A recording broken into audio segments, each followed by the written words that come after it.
જય શ્રી કૃષ્ણ. સ્વાગત છે તમારું છાયાની વાનગીઓમાં. આજે હું તમારા માટે લઈને આવી છું સાંજ માટે બેસ્ટ શાકની રેસીપી, જે બહુ જ ઓછા સમયમાં બહુ જ ઓછા ખર્ચે અને તો પણ ખાવામાં ટેસ્ટમાં બેસ્ટ લાગે એવું શાક બનાવવાની છું. તો ચાલો બનાવીએ. હવે શાકના વઘાર માટે એક પેન લઈશું અને પેનને ગરમ થવા દઈશું.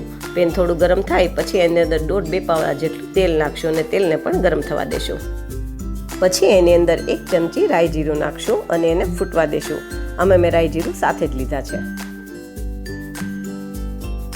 રાઈ જીરું બરાબર ફૂટી જાય પછી એની અંદર 2 તમાલપત્ર, 2 તજના ટુકડા, 2-3 લવિંગ, 3-4 કળી લસણના કટકા, 2 ચમચી આદુ મરચાંની પેસ્ટ અને 1 ઝીણી સુધારેલી ડુંગળી નાખશું.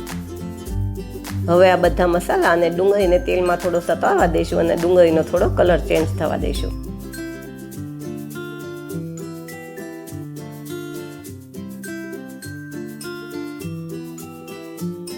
હવે આપણે એમાં 1 ચમચી ચણાનો લોટ નાખશું અને લોટને તેલમાં થોડો સતળવા દઈશું, જેથી કરીને આપણો શાકનો રસો થોડો જાડો બને.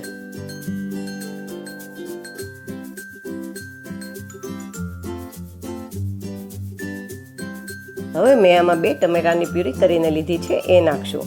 મસાલામાં સાથે 1 ચમચી મીઠું, અડધી ચમચી હળદર, 1 ચમચી લાલ મરચું, 1 ચમચી ધાણા જીરું અને અડધી ચમચી હિંગ નાખશું. હવે આપણે આ બધા મસાલાને થોડા સાંતળી લઈશું. પછી આપણો મસાલા દાજી ન જાય એટલે એમાં થોડું પાણી નાખી અને બરાબર મિક્સ કરી દઈશું. હવે આમાંથી તેલ છૂટું પડે ત્યાં સુધી આપણે આને ચડવા દેવાનું છે.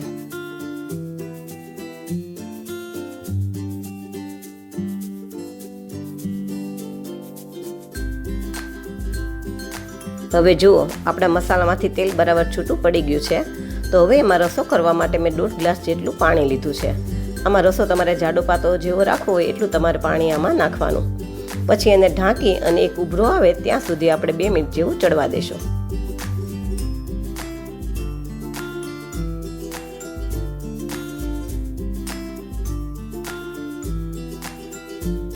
હવે આપણા શાકમાં ઉભરો આવી ગયો છે. તો આની અંદર મેં 1 વાટકા જેટલી તીખી બુંદી લીધી છે એ નાખી દઈશું અને બધું બરાબર મિક્સ કરી દઈશું. આમાં આપણે બુંદી નાખ્યા પછી એને બહુ વાર ચડવા નથી દેવાનું. જો આપણે બહુ વાર ચડવા દઈશું તો બુંદી એકદમ ઘટ્ટ થઈ જશે અને આપણે બુંદી છૂટી છૂટી નહીં રહે, એટલા માટે. તો આપણે એને ઢાંકી અને 2 મિનિટ જેવું ફરી ચડવા દઈશું. હવે આપણું શાક સરસ તૈયાર થઈ ગયું છે. તો છેલ્લે એમાં અડધી ચમચી ગરમ મસાલો, અડધું લીંબુ નીચોવી દઈશું અને 1 ગાંગડી ગોળની નાખશું. આમાં તમારે ખાંડ નાખવી હોય તો તમે ખાંડ પણ નાખી શકો છો. સાથે થોડી કોથમીર પણ નાખી દેશો અને બધું મિક્સ કરી દેશું. જો તમને મારી વાનગીઓ પસંદ આવે તો મારા વિડીયોને લાઈક કરજો, શેર કરજો અને મારી ચેનલને સબસ્ક્રાઈબ કરજો. હવે ગેસ બંધ કરી અને શાકને સર્વ કરી દઈએ. આ શાકને તમે રોટલી, ભાખરી કે પરાઠા સાથે ખાઈ શકો છો.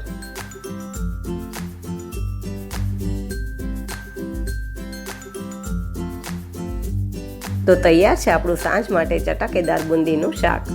આવી જ નવી વાનગી સાથે ફરી મળશું. Thank you.